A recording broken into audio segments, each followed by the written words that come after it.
One, clearing the coming of the light. Emmanuel, our God is with us. All that is lost now will be found. For to us a child is born. Mighty God, oh, Jesus is for us.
Suffering, joy for my weeping. Your life is beginning now. Your grace never failing, your love with no ending. Forever we sing it loud. Peace for my suffering, joy for my weeping. Your life is beginning now. Your grace never failing, your love with no ending. Forever we sing.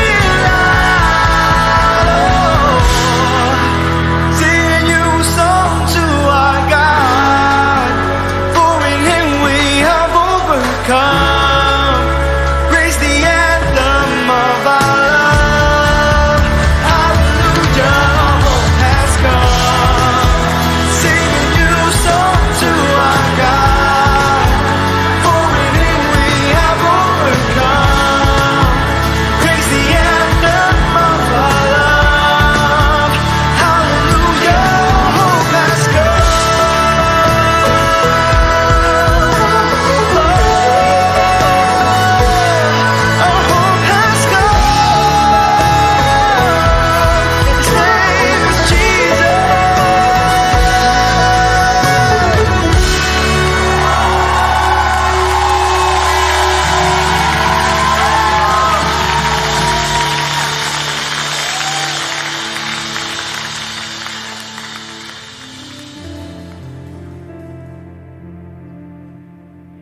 Isang mapagpalang umaga po sa ating lahat at panibagong linggo na naman po ang binigay ng Panginoon sa atin. At tara po at inaanyayahan ko po ang bawat isa na sama-sama po tayo magpuri, magbigay ng pagsamba sa ating Panginoon. Kahit na nasa atin tayong mga sariling mga tahanan, tayo po ay iisa ang puso natin, ang ating espiritu na magpuri sa Kanya. Kaya ibigay natin ang ating pinakamataas na pagbibigay ng papuri, pasalamat, pagsamba sa Panginoon. Hallelujah. Pero bago po ang lahat, tayo po ay manalangin. Sama-sama po tayong manalangin sa Panginoon. Hallelujah. Purihin ka, Panginoon, sambahin ang iyong pangalan. Itaas ka, aming Diyos. Maraming salamat, Lord, sa panibagong linggo na binigay niyo po sa amin. Salamat dahil patuloy mong pinoprovide, Lord, lahat ng aming mga pangangailangan at kahit kailan ay hindi ka nagkulang sa amin. Kahit sa gitna ng krisis na ito, Panginoon, nararamdaman namin na Ikaw, Panginoon, ang nagpapala sa aming mga buhay. Kaya maraming salamat, Lord God, at sa oras pong ito ay kami po ay lumalapit sa iyo upang kami magpuri, sumamba at itaas ang iyong pangalan. Bago pong lahat, linisin mo ang aming mga buhay, ang aming mga puso, ang aming mga isip, Lord God. Sa lahat ng karumihan, sa lahat ng aming mga kasalanan, linisin mo po kami upang kami po ay malaya, katanggap-tanggap at malinis na magbibigay ng papuri sa iyo, aming Diyos. Nawa ay gabayan niyo po kami, pangunahan niyo po kami. Ang mga tatayo dito sa harapan, itago niyo po kami sa iyong likuran. Walang ibang makita kundi ikaw lamang, aming Diyos. Gayon din po sa aming pastor na maghahayag po ng iyong salita. Pangunahan mo ang kanyang buhay at nawa, Lord, ng lahat ng kanyang sasabihin ay magbigay ng kataasan sa iyo, Panginoon, sa iyong pangalan, magbigay ng papuri sa iyo, aming Diyos.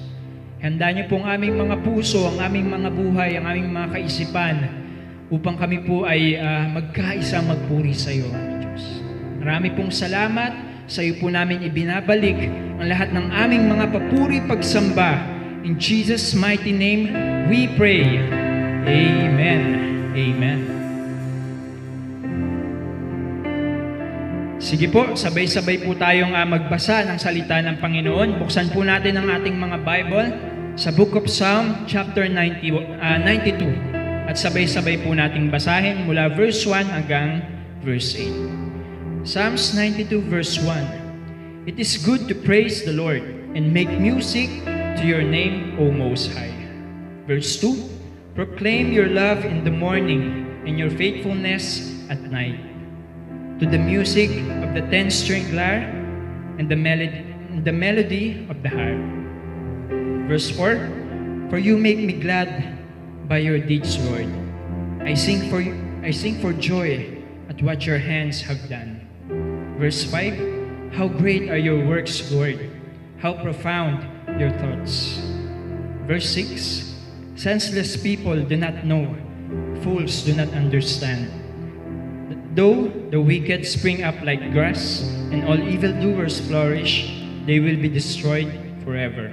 And last verse, but you, Lord, are forever exalted. Amen! Pagpalain natin ang salita ng Panginoon, tayo po'y pumalakpak, tayo sumamba, tayo umawit sa kanyang kadakilaan. Hallelujah! Purihin natin ang Panginoon!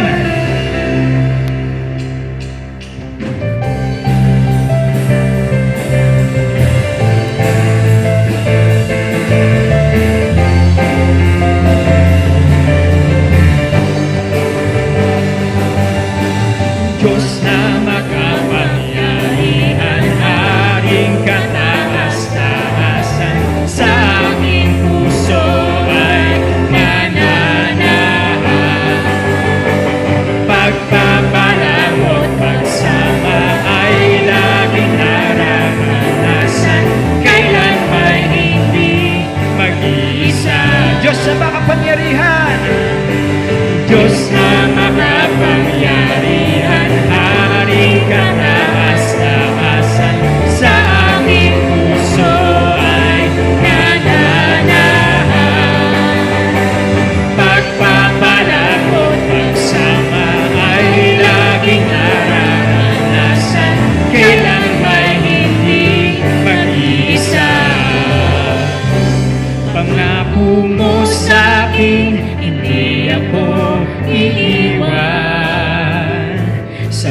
bawat sandali ay laging sasamahan.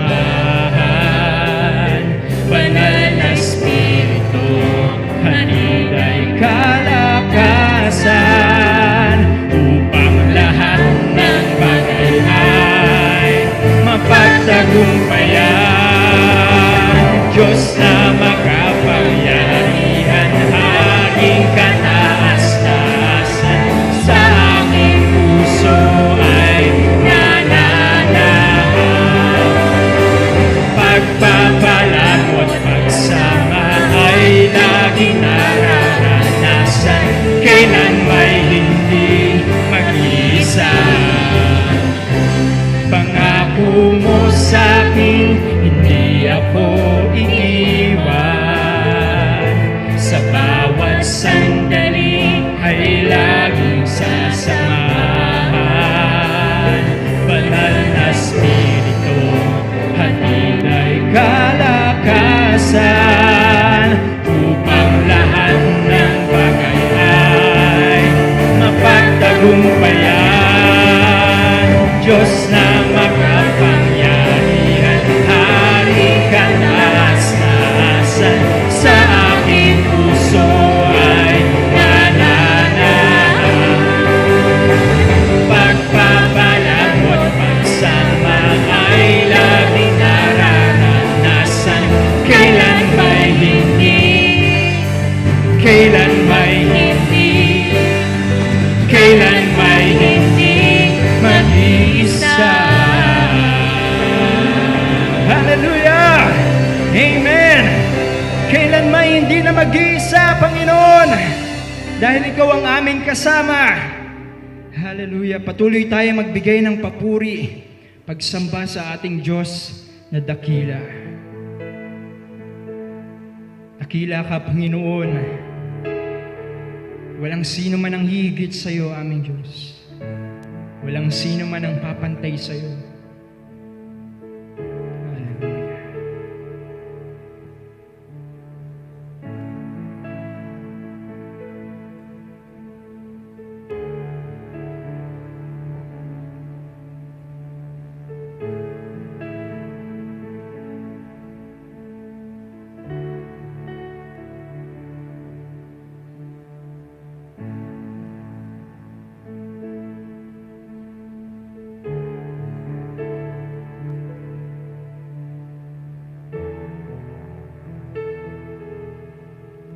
Sadyang kay buti ng ating Panginoon, magtatapat sa habang panahon.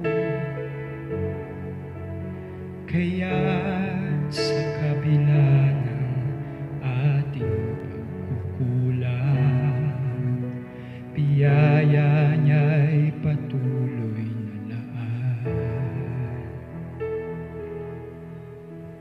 Katulad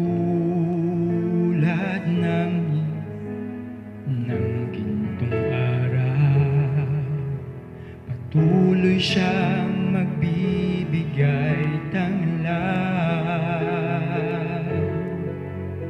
Kaya sa puso ko damdamin, ika'y aking pupurihin. Dakila ka, O Diyos, tapat kang ang tunay, magmula pa sa ugat ng aming lahi. Mundo'y magunaw man, maaasahan kang lagi, maging hanggang wakas nitong buhay.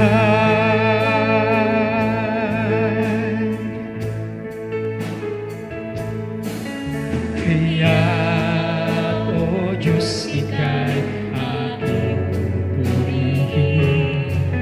Sa buong mundo'y aking aawitin. Dakila ang iyong katapat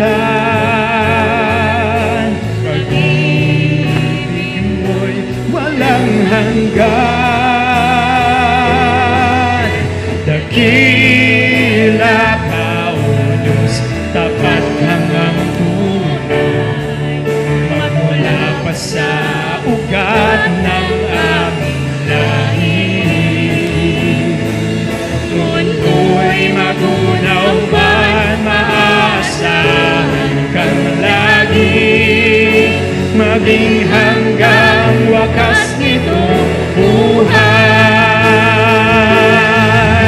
Dakila ka, O Diyos, tapat kang ang tunay, magmula pa sa ugat ng aking lahi. Mundo'y magunaw man, maasahan kang lagi, maging hanggang wakas nitong buhay. Dakila ka! Dakila ka, O Diyos, sa habang panahon. Katapatan mo'y matibay na sandigan. Sa bawat pinati, tagumpay man ay naroon. Daluyan ang pag-asa kung kailang ay hinahon. Pag-ibig mo'y alay sa'min noon hanggang ngayon. Dakila ka, O Diyos.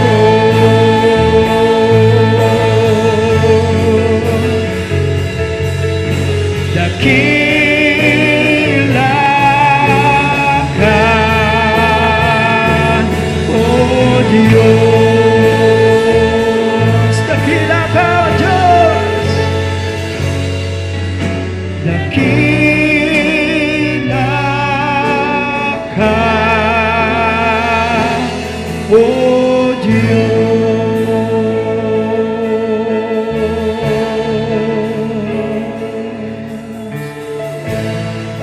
Dakila ka, O Diyos.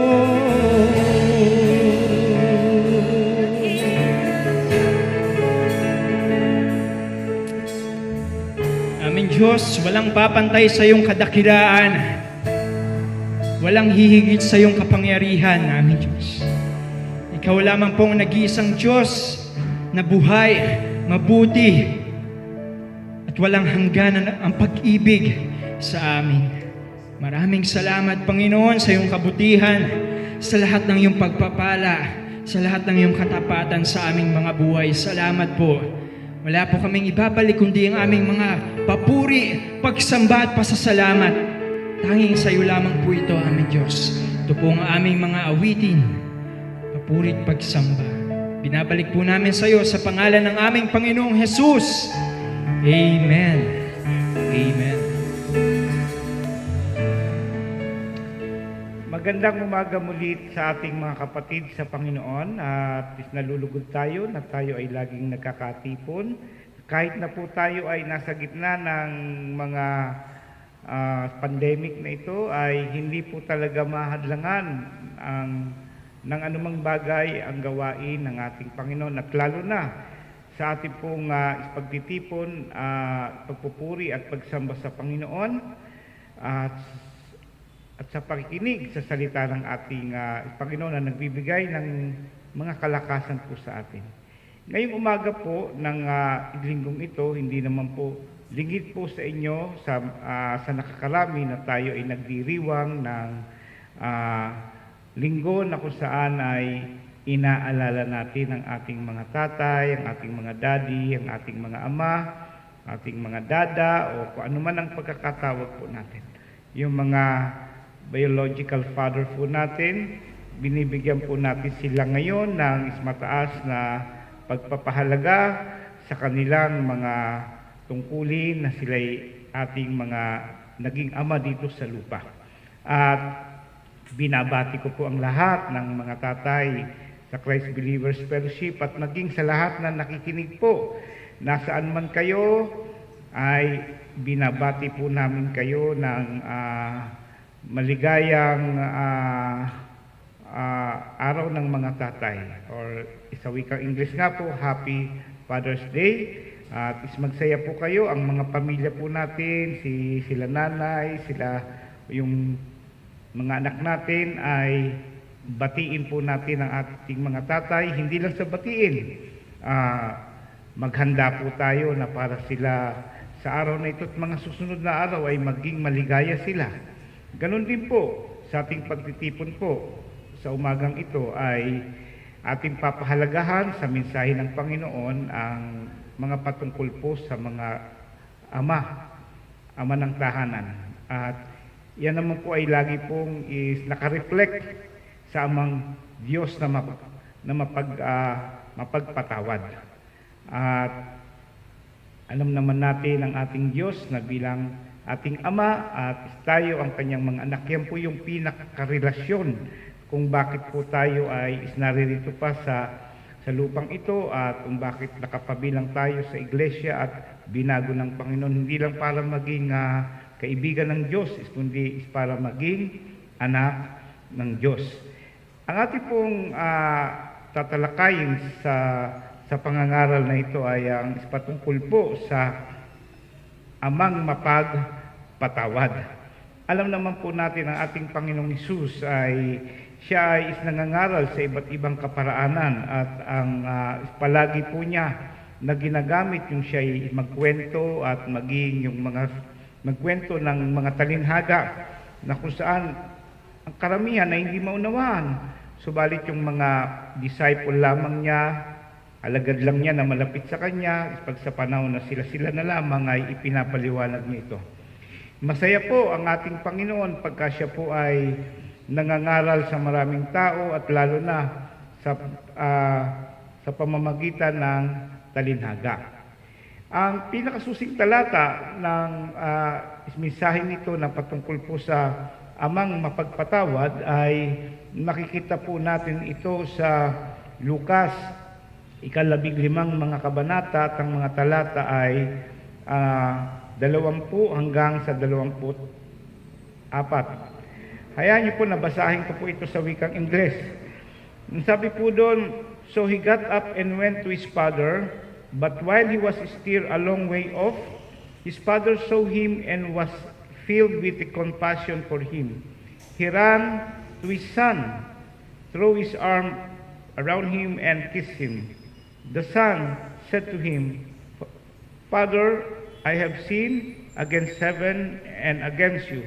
I am no longer worthy to be called your son.' But the father said to his servant, 'Quick, bring the best robe and put it on him. Put a ring on his finger and sandals on his feet. For this son of mine was dead and is alive again. He was lost and is found.' So they began to celebrate." Mari po tayo ay manalangin po muna saglit. Dakilang Diyos na banal, lumalapit po kami na iyong mga anak na sa tulong mo, Panginoon, ay maunawaan namin ang iyong mga salita. Hayaan niyo po ang banal na Espiritu Santo, ang siya pong lubusan na magpaunawa po sa amin, na bigyan kami ng karunungan at mga kaalaman, lalo na, Panginoon, ang iyong abang lingkod.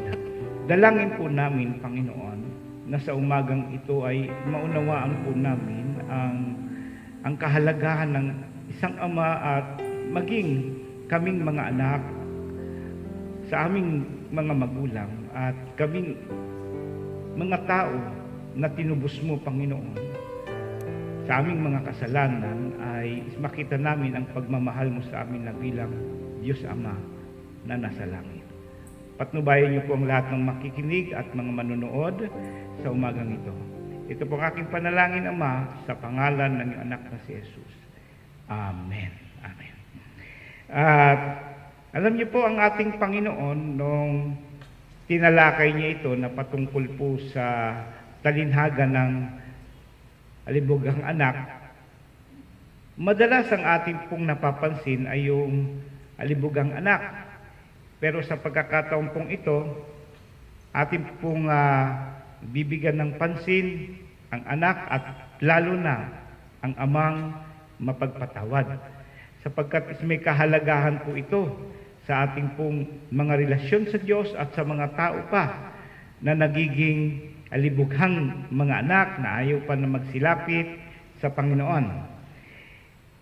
Sa umagang ito ay makikita po natin ang ating Panginoong Jesucristo ay nagturo na kahit na gaano kalaki o kabigat ang ating mga kasalanan, ay pwede po tayo na patawarin ng ating Panginoon. Pag tayo ay manunumbalik sa Kanya, patatawarin tayo pag tayo po ay magsisisi at manunumbalik po sa Panginoon. Pagkatandaan po natin yan, walang ibang hinangad ang Panginoon sa pagtuturo niya ng mga talinhaga o ng mga salita ng Panginoon, kundi tayo ay magsisi at magbalik sa Panginoon at tayo ay papatawarin niya. Ito po yung pinaka puntos na maintindihan po natin sa mensaheng ito na mapagpatawad na Ama. Sapagkat alam naman po natin lahat ng mga tatay, ama dito sa mundong ito, wala pong hinahalintulad yan kundi sa ating Amang mapagpatawad na nasa langit. At alam niyo po, ang mga anak, yung mga bata pa sila, ay ang gusto nila ay maging kagaya ng kanilang ama. So dapat ang ama ay makikitaan ng mga halimbawa, magagandang halimbawa na nakita niya at natutunan niya sa amang mapagmahal at mapagpatawad na Diyos. Kaya nga po sa umagang ito is napakaganda po na talakayin po natin ito, hindi lamang dahil kasi araw ng mga tatay ngayon, kundi dahil talagang ang una natin na binibigyan ng pansin at pagpapahalaga yung amang mapagpatawad na nasa kalangitan.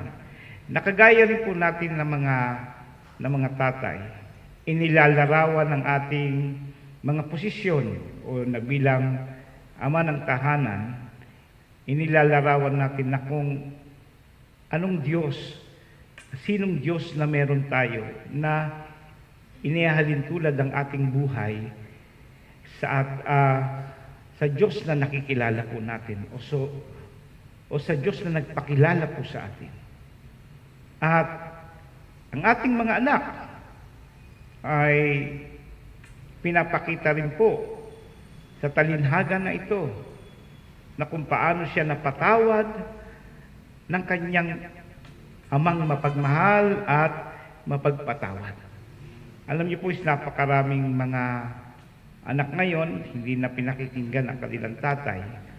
Marahil dahil kasi may nakikita rin sila na hindi maganda sa kanilang tatay at bilang mga ama ay dapat magpakita tayo ng mga magagandang halimbawa na itinuturo ng Panginoon sa atin. Siya ang una na nakitaan natin ng isang amang mapagpatawad, isang ama na mapagmahal, isang ama na kung saan na hindi niya pinabayaan ang kanyang mga anak.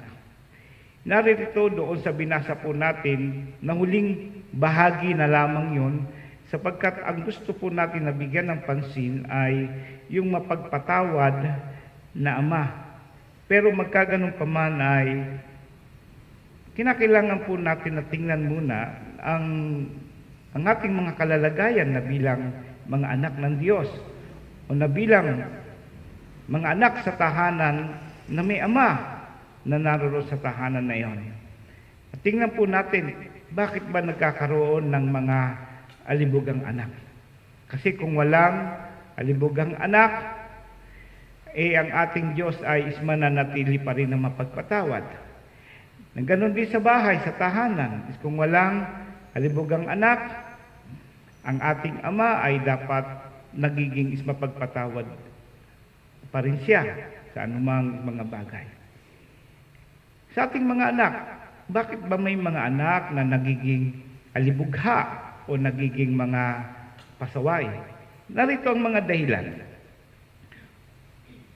na kung bakit nagiging alibugha ang ating mga anak na naisalarawan po sa mensaheng ito, sa mga talatang ito, na kung babasahin po natin ang buong pinakakonteksto, makikita po natin doon na ang mga dahilan na kung bakit naging alibugha ang bunsong anak na ito. Ang una po ay dahil nagkaroon na siya ng tinatawag na katabangan sa kalooban niya o wala na siyang gana. Nagkaroon na ng tinatawag na dissatisfaction. Lahat na lang ng mga bagay sa kanya ay baliwala na. Maari po, nagiging dahilan ito na sila ay nagsasawa na. Alam niyo po, yung mga mayayaman po, yung mga anak na naisilang po sa mga mayayaman na pamilya na naibigay na lahat sa kanya, ang lahat ng kailangan niya, na spoiled na, spoiled brat ba, ay nagsasawa na yung iba. So kaya yung iba, pinipilit na lang na maiba naman, maglayas naman, o magpunta naman sa barkada sapagkat nagkaroon na po ng tinatawag na katabangan ng loob. Nagsawa na sa kabila ng ibinigay na sa kanya ang lahat ng pangangailangan niya. Marami pong ganun na mga kabataan na sa maliit na gulang o sa murang gulang pa lamang, binibigyan na ang lahat ng kailangan, cellphone, gadget, lahat, pati pera. Lahat is naroroon na. Hanggang sa dumating na nagsawa na at naghanap naman ng iba. Nakagaya rin dito sa alibughang anak na ito. No? Nagsawa na siya. At hiningi na niya yung portion niya, yung mana niya sa kanyang magulang. At sabing ganon, aalis na siya, ikukunin na lang niya yung kanyang mana. Is marahil nagsawa na siya doon sa tahanan nila. Ang pangalawa naman po, na nagiging dahilan o mga dahilan kung bakit nagiging alibugang mga anak ay yung sobrang paghahangad. Ito naman yung kitawag na sobrang paghahangad. Yung wala na tong satisfaction naman. Yung isa ay dissatisfaction. Ito, wala namang satisfaction. Ibig sabihin, sumobra na yung paghahangad.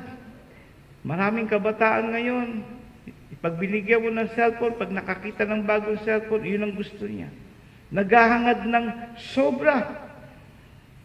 Hindi nila nakikita na kung saan ay ang anumang bagay na sobra ay hindi po nararapat sa ating buhay.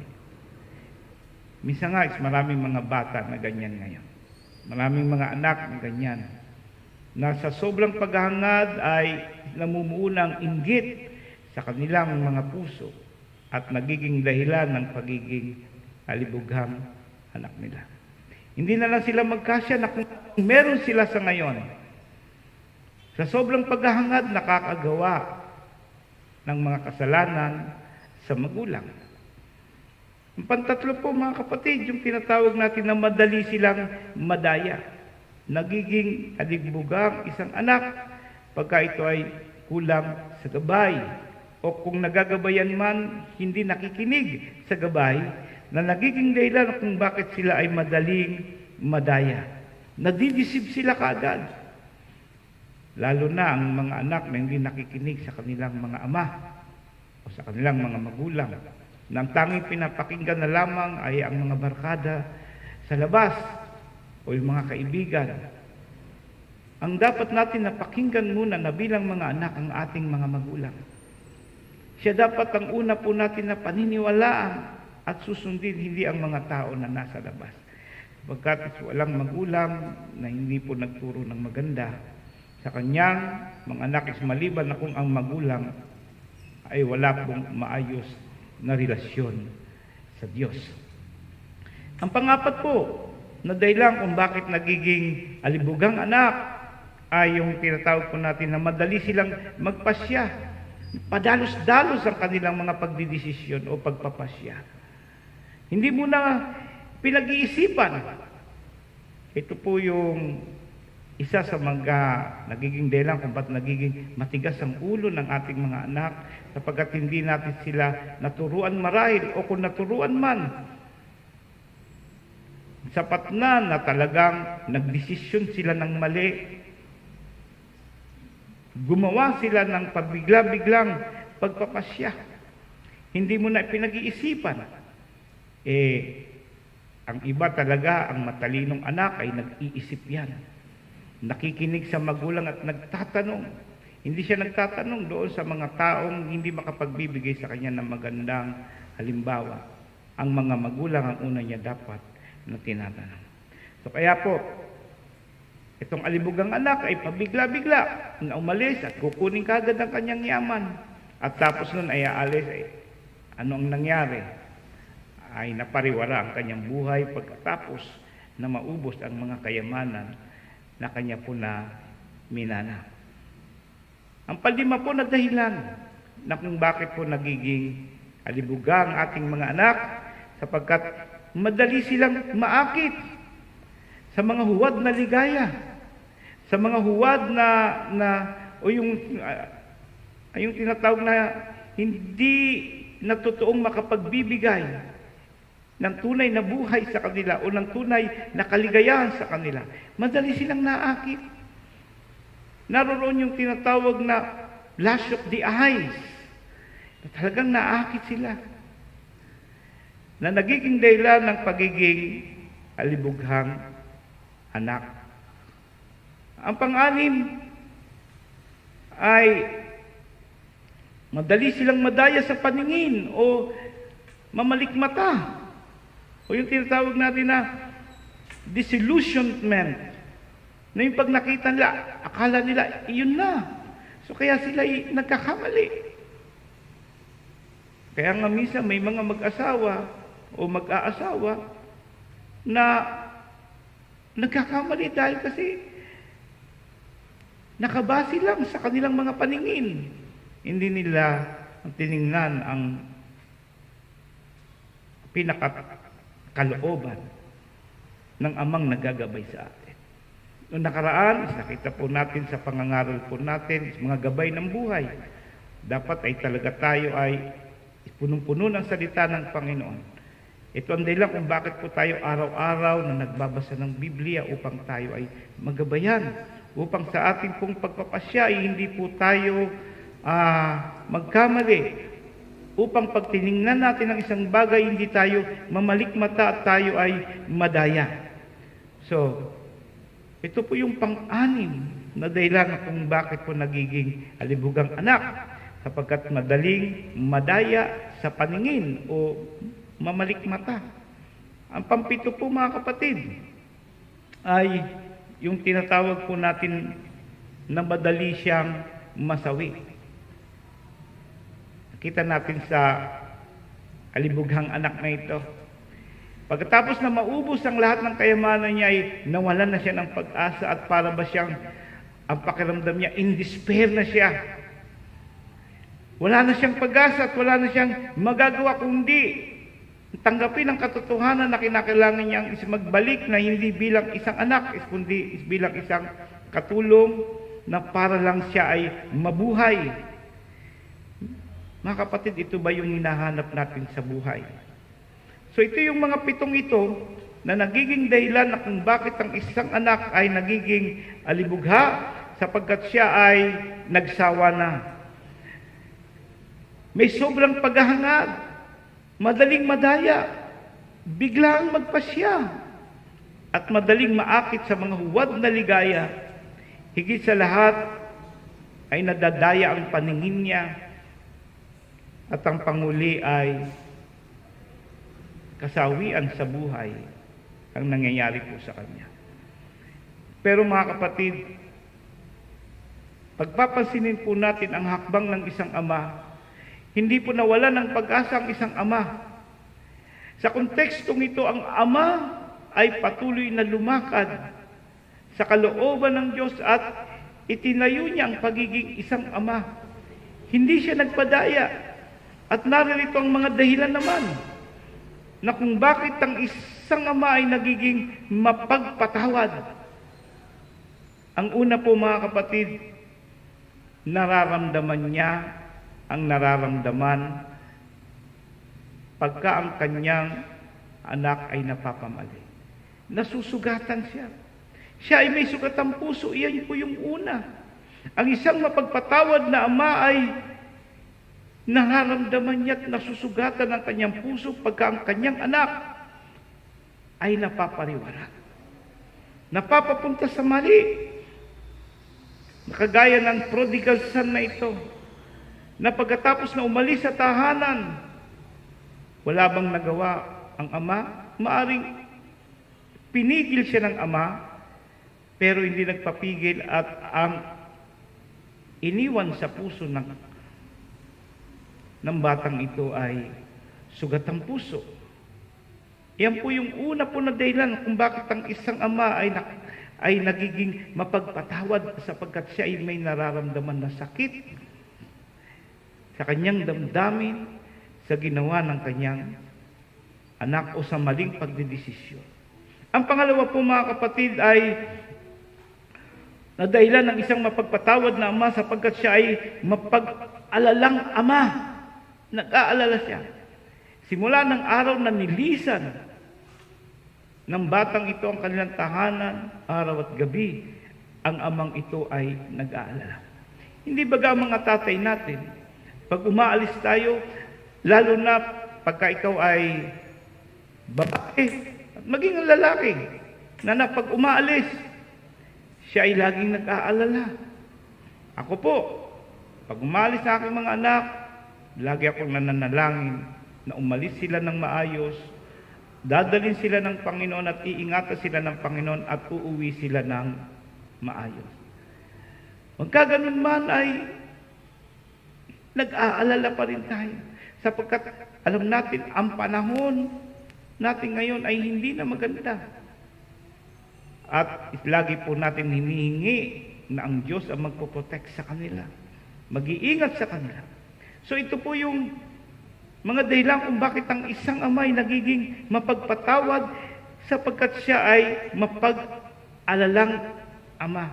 Simula nung iniwan ng tahanan, nag-alala na siya. Ang pantatlo na dahilan kung bakit ang isang ama ay nagiging mapagpatawad sapagkat siya ay mapag-intay na ama.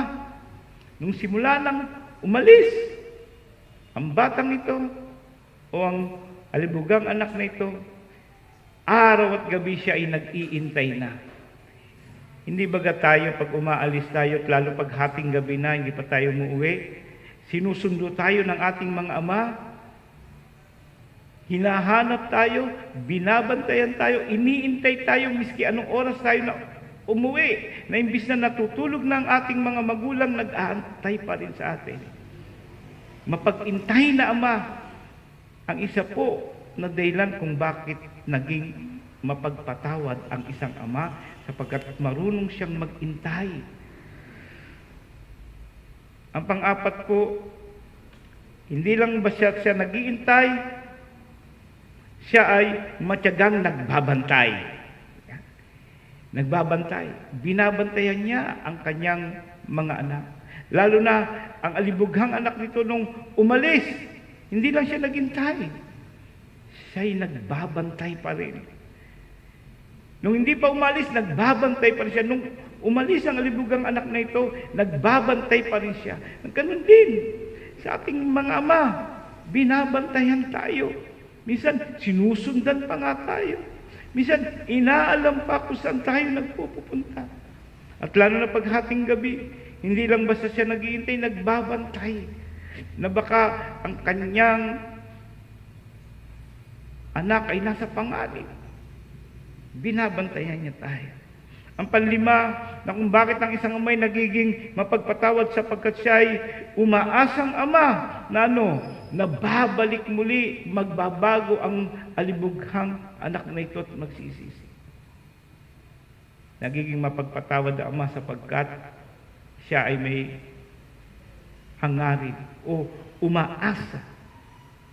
Umaasang pa na ang kahinatnan ng kanyang anak ay yung magbalik sa kanya. Ang pang-anim po, pag nagbalik sa kanya, siya ay isang ama na handang tumanggap. Itong anim na ito, mga kapatid, ang siyang nagbibigay ng dahilan is kung bakit ang isang ama ay nagiging mapagpatawad po sa anak ng nagkasala sapagkat ang una, siya ay may sugatang puso, siya ay mapag-alalang ama, Siya ay nag-iintay na ama o matyagang nag-iintay. Siya yung ama na matyagaring nagbabantay. Umaasang ama na siya'y magbabalik. At isang ama na pag nagbalik ay handa po na tumanggap. Hindi para pagalitan, kundi para magsimula muli. Yan po ang isang ama na nagiging mapagpatawad. Nakagaya ng ating Diyos, ang ating Panginoon, na si Jesus ay nagturo sa atin. Inihayag niya, itinuro niya ang talinhagang ito upang ipakita sa larawan, maisalarawan ng ating Amang Diyos na nasa langit ay handang magpatawad sa atin sa anumang mga pagkakasala na ginawa natin, sa anumang pag-alis natin, naging alibughang anak tayo sapagkat tayo ay hindi nakinig sa ating Diyos, lumayo tayo, hindi tayo nagkasya sa anumang mga bagay na meron tayo, hinanap pa natin ang iba, hindi natin natiningnan na ang tanging Diyos lamang ang makapagpupuno lahat ng ating mga pangangailangan. Ipinapakita po rito na ang ating Diyos ay mapagpatawad. Na kung tayo lamang ay magpapakumbaba, lahat ng bagay na ginawan po natin ay mawawala, aalisin at papatawarin ng ating Panginoon. Mga kapatid, sa umagang ito, sa mga magulang at bilang mga ama, ito ang pagkatandaan po natin, na bilang mga ama, tayo dapat ay marunong magpatawad. Yan po yung una. Na kung tayo ay may mga anak na matitigas ang ulo, alibughang anak, ang una dapat na meron tayo ay marunong magpatawad. Ang pangalawa, na tayo dapat ay marunong na tumanggap muli, na kung tayo ay magpatawad sa kanila, kalimutan natin ang nagawa nilang mga pagkakamali sa atin. At bagkus ay tanggapin natin sila muli at magsimula muli. Ang pantatlo po, na tayong mga ama dapat ay marunong magpanumbalik muli. Simulan muli ang isang bagay na nasira. Ayusin muli ang isang bagay na nawala. Nakagaya ng amang ito, na ang sabing ganun ay niyakap niya, binigay niya muli yung mga karapatan na bilang isang anak. Ayaw na nga ng anak siya na tawagin na anak. Pero anong sabi ng amang ito? Hindi, anak pa rin kita. Isuot mo ang balabal sa kanya. Suotan mo ng singsingat ng sandalyas at maghandaan tayo. Ito po yung pang-apat, na bilang isang ama ay dapat marunong magpasaya tayo, ibalik natin ang kasiyahan sa ating tahanan. Minsan ang nakikita po natin pag may alabughang anak na bumalik sa iyong tahanan ay hindi na pinapansin, hindi na masaya muli. Pinatawad mo nga, pero hindi na masaya muli. Wala na yung mga dating kasiyahan. Pero dito, ang sabing ganon, muling ibinalik ng ama ang kasiyahan sa bahay. I-celebrate nila. Nagsaya sila. Sapagkat ang sabi nga, ang kanyang anak ay nawala at ngayon ay natagpuan. So, meron pong malaking piging na nangyari po. Ibinalik niya muli ang kasiyahan. Na bilang isang ama, dapat tayo ay marunong magpatawad, marunong na tumanggap sa mga nagkakasala sa atin o nagkakasalang mga anak. Marunong dapat din tayo na magpanumbalik muli na kung ano yung mga bagay at nararapat na bilang mga anak at bilang magulang. At pang-apat, dapat ikaw yung nagsisimula ng kasiyahan, hindi ng mga kalungkutan. Sana po sa umagang ito ay may natutunan po tayo na bilang isang ama at bilang isang magulang na rin, na tayo ay maging mapagpatawad na ama.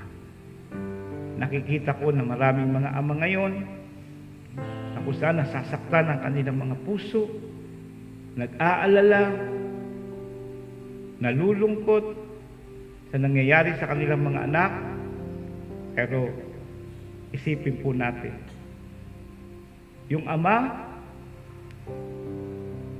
sa libughang anak na ito, nakita po natin na hindi mo nakakitaan ng galit, hindi mo nakakitaan ng anumang bagay, hindi niya pinagalitan ang kanyang libughang anak nung nagbalik. Tinanggap niya ito, niyakap niya ito, at nagsimula sila muli. Sana po sa umagang ito ay naintindihan ng ating mga ama. Oo, ismisan, high blood kayo, lalo na pag hindi kayo sinusunod ng inyong mga anak. Ipasa Diyos natin ito. Hindi po masama kung magalit, pero kung ang galit ay nagpapasama na sa iyong buhay o sa iyong pagkatao o sa pagiging isang mananampalataya mo, ay pagsisihan po natin yan. Natural lang na tayo is magalit sa kanila, pero yung galit na yun, galit dahil kasi mali ang ginagawa nila.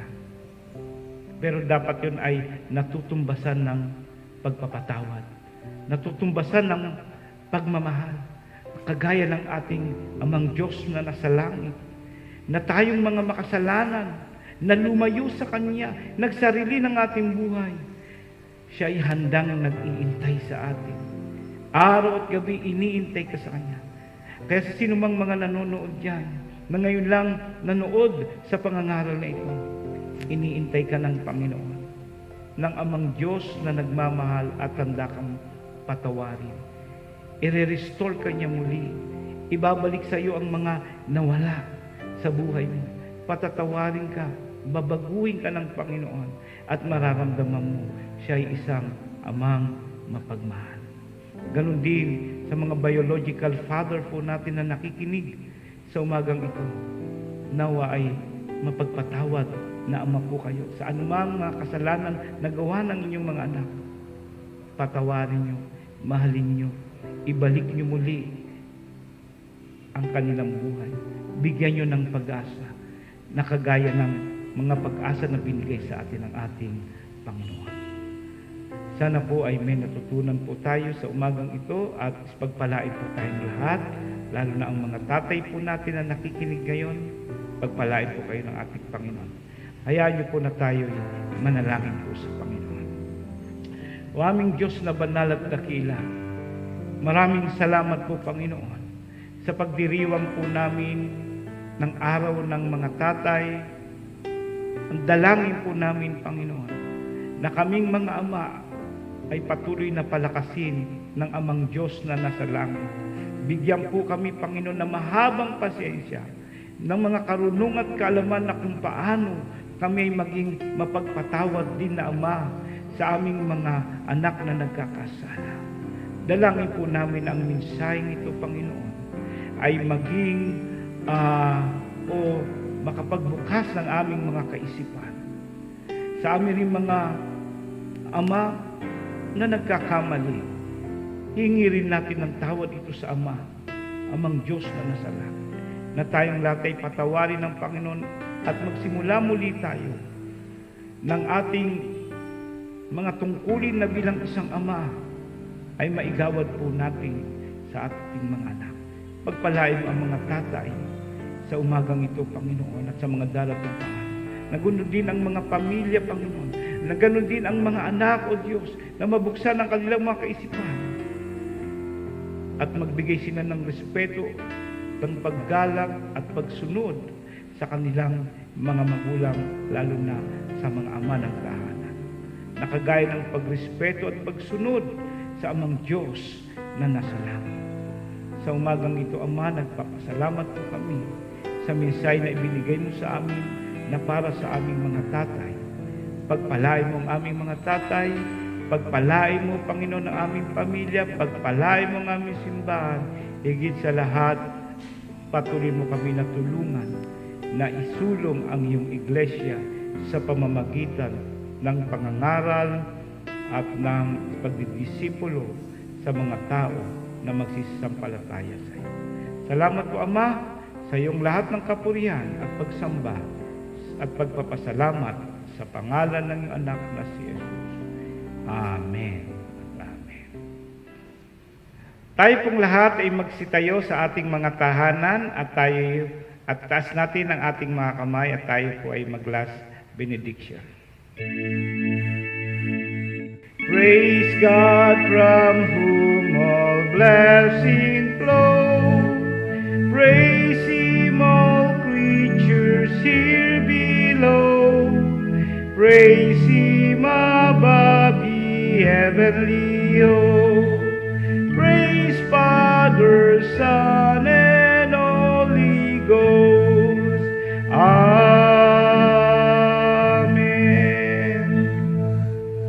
Humayo tayo sa linggong ito na mapayapa, nagmamahalan, nagtutulungan, at nagpapatuloy sa paggawa ng mabubuting mga bagay hanggang sa madatnan tayo ng ating manunubos na si Kristo Jesus.